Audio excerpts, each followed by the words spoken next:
안녕하십니까? 배팅 부동산 챗GPT가 이야기한다.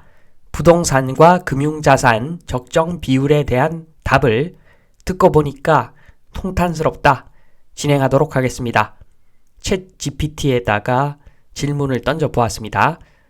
사람들은 투자를 하는데 투자처에는 부동산과 금융자산이 있다. 개인이 100이라는 금액을 투자할 경우에 부동산과 금융에 각각 얼마씩 투자하는 것이 이상적인가?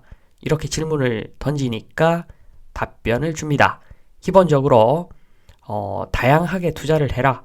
몰빵하지 말라는 일반적인 답변을 주면서 이런 이야기를 합니다. 일반적으로 투자금의 10%에서 30%를 부동산에 할당하고 나머지는 금융자산에 투자한다고 합니다.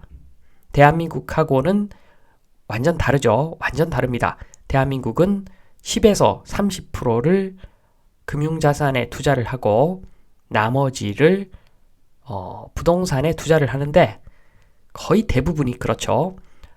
특히나 자산이 넉넉하지 못한 대부분의 사람들은 거의 부동산에 몰빵을 합니다.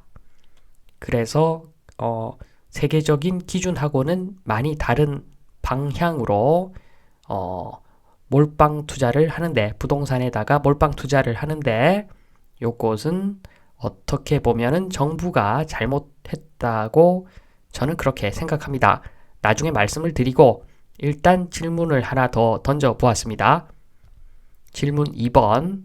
어떤 사회가 지속하고 성장하려면 부동산과 금융자산에 사람들이 투자하는 적정 비율이라는 것이 있을 건데 어떤 나라는 부동산에 70의 자금을 투자하고 금융자산에 30의 자금을 투자하고 있다. 이 나라는 효율적으로 돌아가고 있는 것인가? 라고 질문을 던지고 추가적으로 효율성을 극대화하기 위해서 국가적인 차원에서 상기 언급한 부동산과 금융자산에 대한 투자를 어떤 비율로 맞추는 것이 좋은가요? 라고 질문을 던지니까 요런 답변을 줍니다. 그것은 다양한 요인에 따라 다르다. 요런 이야기를 합니다. 그러니까 나라마다 다르기 때문에 어떻게 비율을 특정 지을 수는 없고 투자자는 다양한 포트폴리오, 몰빵 안 하는 것이 중요하다. 요 정도로 답변을 줍니다. 그리고 이상적인 비율은 국가의 경제 상황, 정부의 정책 및 투자 환경에 따라 달라진다. 이런 이야기를 하죠. 그래서 질문이 좀 빈약했다고 생각하고 질문을 좀 더 빡빡하게 제가 작성을 해보았습니다. 인구가 급격하게 줄어드는 나라가 있는데 이 나라 사람들은 부동산에 70, 금융자산에 30 정도 투자를 하고 있다. 이 나라 사람들은 인구가 줄어드는 상황에서 금융자산을 팔고 부동산을 사야 되는 것인지 아니면 부동산을 팔고 금융자산을 사야 하는 것인지 국가 발전과 개인적인 투자 성과라는 두 가지 측면에서 답변해 주세요. 이렇게 꼼꼼하게 한번 질문을 던져 보았습니다. 그러니까 이런 답변을 내어 놓았습니다. 첫 번째, 국가 발전의 관점에서 중요합니다. 이 부분 중요합니다. 국가 발전의 관점에서 볼 때 부동산에 대한 과잉 투자는 인구 감소가 빠른 국가의 최적의 전략이 아닐 수 있다. 인구가 적으면 부동산에 대한 수요가 줄어들 수 있으며 이는 부동산 가치 하락과 경제성장 감소로 이어질 수가 있다. 이 경우 정부는 경제성장을 촉진하기 위해 기술, 의료 또는 교육과 같은 다른 부분에 대한 투자를 장려하는 정책을 시행하는 것이 바람직할 수 있다. 비교적 명확한 답변을 내어놓습니다. 딱 봐도 어떤 방향으로 국가가 나가야 되는지 방향을 명확하게 제시하고 있습니다. 반면에 개인적인 투자 성과에 대해서는 애매한 답변을 내어놓습니다. 개인 상황에 따라 달라진다. 그것은 그때그때 다르다. 이런 이야기를 하죠. 그래서 지금 요 마지막 세 번째 질문에 대한 답변, 이 내용이 오늘의 핵심입니다. 제가 왜 통탄스럽다고 했는지 설명을 좀 드리겠습니다. 1번 국가적 차원. 일단 부동산은 답이 아니다라는 답변을 얻었죠. 대한민국 인구가 줄어드는 상황에서 부동산은 답이 아니다. 명확한 답을 얻었습니다. 2번 투자에 대해 애매한 의견을 주는 챗GPT마저 확실하게 부동산은 아니라고 말을 했습니다. 그러나 지금 상황을 보면은 대한민국 정부만 그렇지 않다고 말하고 있죠.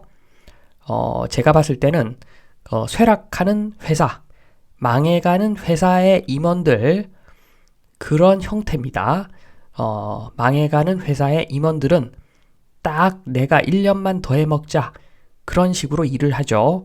회사가 잘 될 리가 없습니다. 마찬가지죠.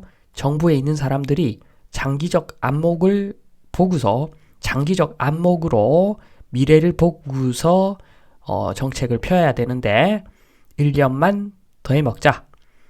요번에만 비위를 좀 잘 맞춰가지고 내가 거슬리지 않고 좀 장기적으로 편안하게 잘 해먹고 싶다. 이런 사람들이 많으니까 결국에는 부동산은 답이라고 여전히 이야기를 하는 것이라고 보여집니다.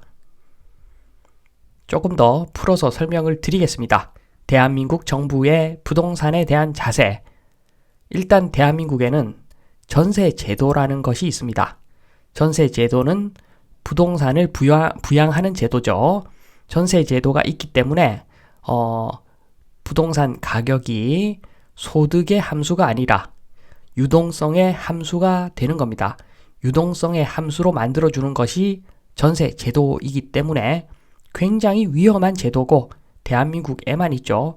거기다가 보유세가 엄청나게 낮습니다. 이런 상황에서 플러스 투기 장려책을 쏟아내고 있습니다. 사실은 낮은 보유세를 더 낮게 공시가도 내리고 그래서 부동산 보유의 천국을 만들고 있는 거죠.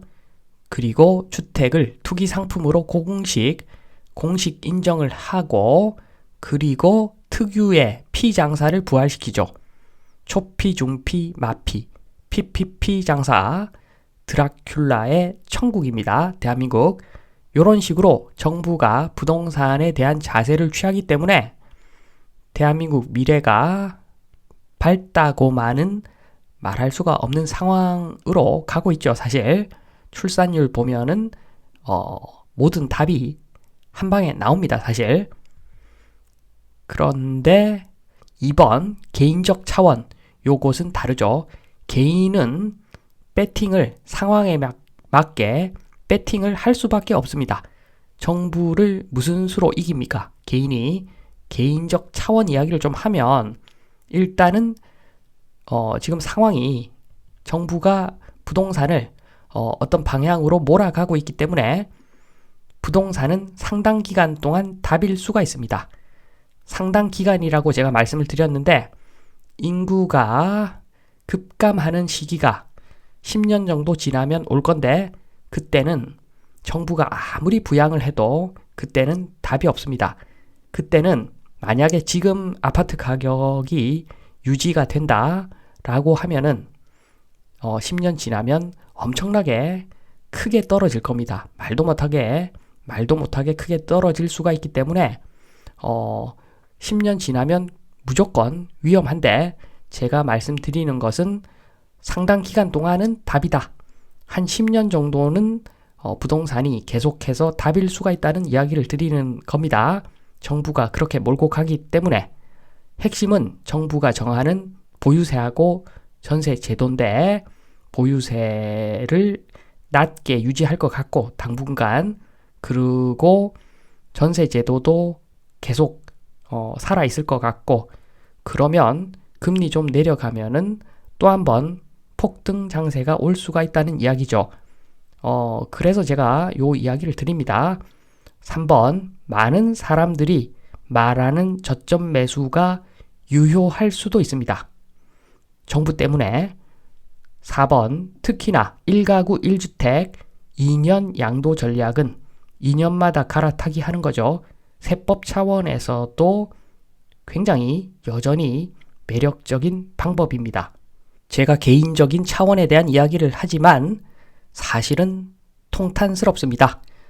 국가가 나갈 방향을 잘못 잡고 있기 때문에 결국에는 개인도 부동산 상당 기간 동안 다빌수가 있는 상황이 생기는 것이고, 그러면 별 수 없습니다. 국가가 투자를 하라고 하면은 개인은 거기에 맞춰서 투자를 해야 되겠죠.